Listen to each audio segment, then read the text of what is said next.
So, FuelCell Energy. With FuelCell Energy, it's one of those Hailmarry plays.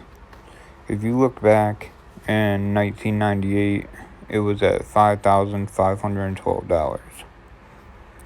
So, if you go from 2000 to 2020, and then if you look at now, it's going back through and coming back up.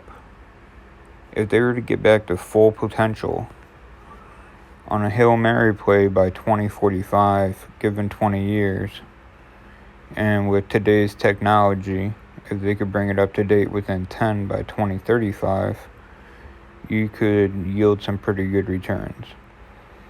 Now, with it going back to 5,000, like I said, you're probably looking at a 20-year span. And hopefully within 10 years, you could get up to like half of that. Looking at 2022, though, if you look at how the patterns went over the last 5 years, they were at like $360 a while back. If we hit $26, and I kind of made a square there and showed the bowl, so that way you can kind of see that where it peaked around 26, when you look at your numbers on the right side in 2021, when it came up to around $29, you're about level where it was in 2018. Now, they've reversed that within like a year and made a smaller bowl. So, if they're able to take and with the new infrastructure bill and they regenerate enough revenue and it bounces back to 29 to 30 by the end of 2021, you could see it going up to $55, $60 possibly in 2022. Now remember, I'm not a financial advisor. This is for entertainment purposes only. This is just to notify people that are looking for things to research. This is one of those companies to highly research and do as much information checking as you can.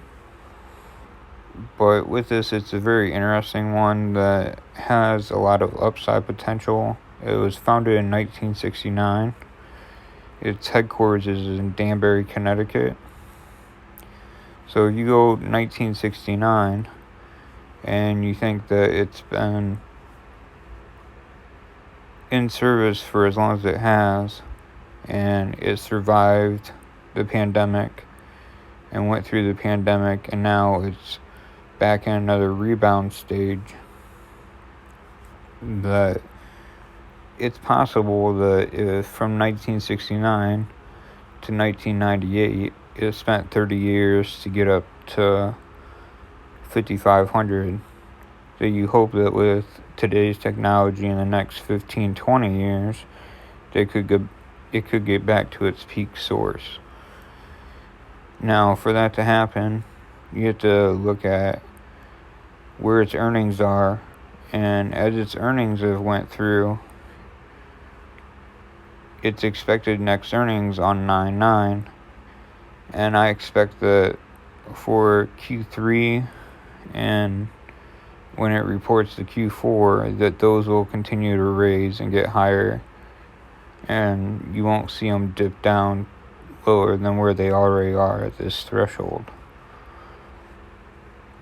When you really look at the big dynamic of fuel cell energy, and if you base it on if something's peaking at its max at 125%, but if you stay safe and you look at year to date, it's down 42%, and you add 110% to that, on 110% gain for the year, if they showed 110% gain by the end of the year, you could have 150% play on fuel cell energy by 2022. And with it sitting at $6 right now, if it went up to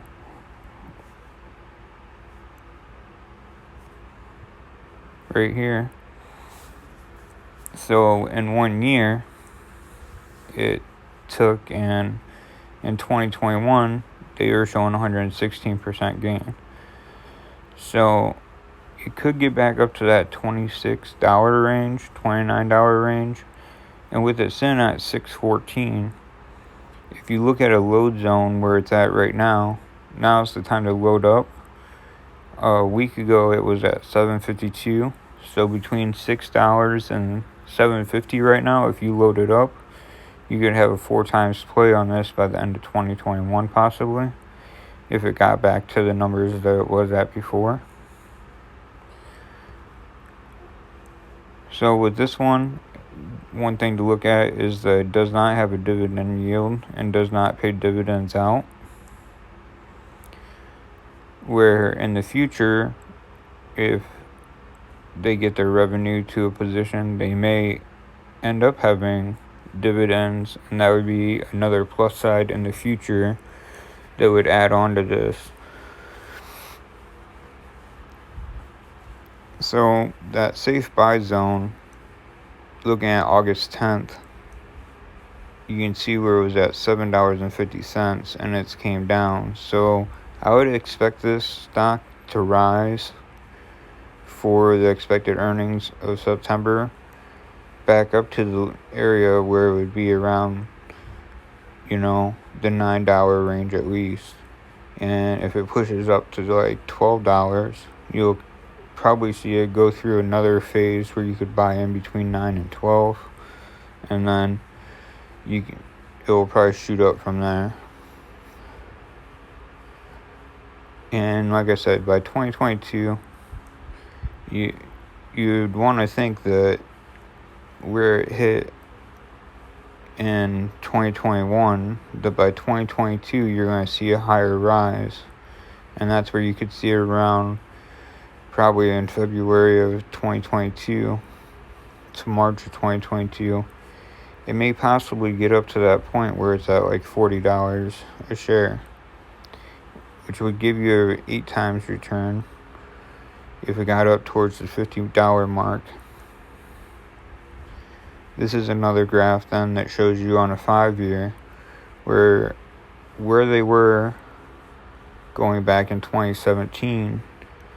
So as we enter 2022, if you think about the Q3 in 2022, in Q3 of 2022, it should be at a steady $26 and kind of rematch this. And what they've done is, in that first graph I showed you with the bowl, you can see this bowl, right, the big bowl in the center, and they pretty much shortened the distance on how they're going to curve back up if they keep loading and putting in the revenue that they need to.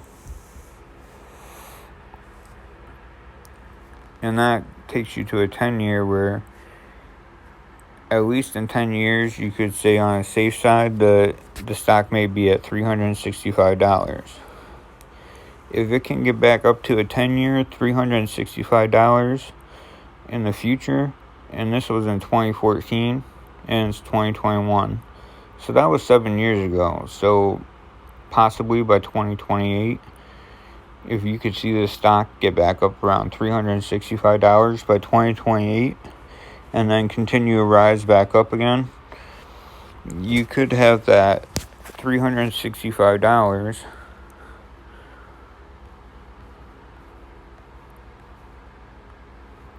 and right here we're showing where that load is. So by 2022, if it loads back up, it can break that $50 mark. In 20 years, if in 10 years it can get to $365, then you have a good potential that in the future, in 20 years, it could get back up there, at least over $1,000. So this is one of those, it's a long-term scratch-off lottery ticket for a stock.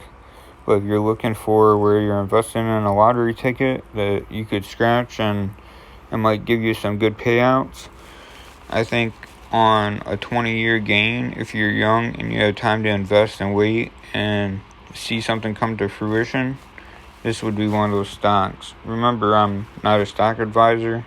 I'm just a blue-collar worker that's just trying to pay it forward and put some information out there about stocks. But this is some of the research, and when I looked at graphs, this one caught my eye. And for something for my kids to put away, or for them to invest in a company that may have some payoffs down the road because they're into the hydrogen and capturing and being able to go into the future where they can be part of infrastructure bills and things that are built into what we're doing as far as the economy goes to get towards those Green New Deals and where the government's heading. This may be one, especially with the power plants, they have a lot of adaptions to go into, restructuring and refacing older existing power plants and being able to upgrade and come up to today's codes and technology. They definitely have a lot of potential when you check out their page. I would encourage people to type them in, Google them, do as much research on their company as you can and see what you can come up with. And just go by your research and your instinct. Don't base anything off a YouTube video. Always make sure you do your research. So thanks for watching.